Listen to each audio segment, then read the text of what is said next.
Quando Paulo escreve a Timóteo e diz que não permitia que a mulher ensinasse nem exercesse autoridade sobre os homens, alguns interpretam esse texto como sendo uma proibição para a mulher exercer o ministério pastoral.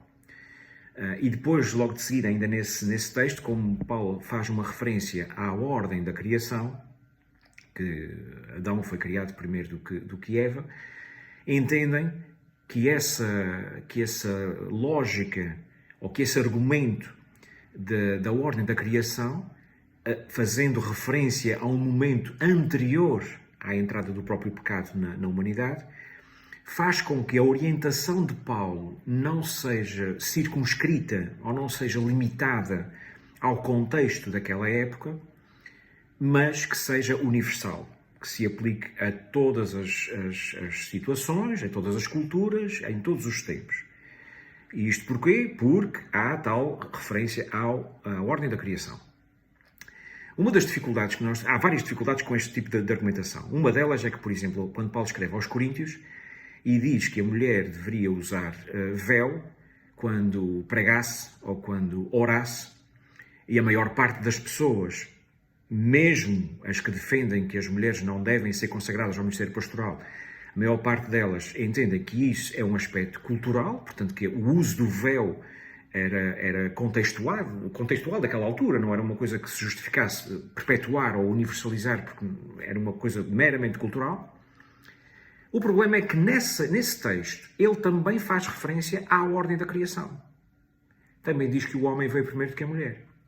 Ora, se a lógica é quando existe uma referência à ordem da criação, à ordem cronológica da criação, isso significa que há uma ordem lógica e prioritária e, portanto, o homem é que é o líder e a mulher não pode liderar, por isso a mulher não pode ser pastor.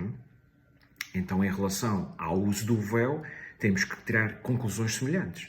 Temos que também assumir que se ali também é feita a referência à ordem pela qual surgiu a humanidade, primeiro o homem e depois a mulher, então o uso do véu também é de aplicação universal, o que não defendem. E aqui já há uma duplicidade de critérios. Mas depois há ainda outra questão, que é quando Paulo diz que a mulher não ensine e que não exerce autoridade sobre os homens, e na minha opinião existem elementos que são suficientes para percebermos que é uma preocupação contextual, ou seja, daquela circunstância e que não deve ser aplicada para além disso, não deve ser universalizada, digamos assim.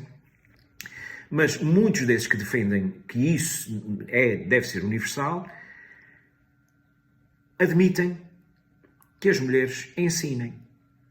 Alguns até dizem que admitem que a mulher pregue. Só não pode ter o título de pastora. Porque é exatamente isso que esse texto diz. Não é?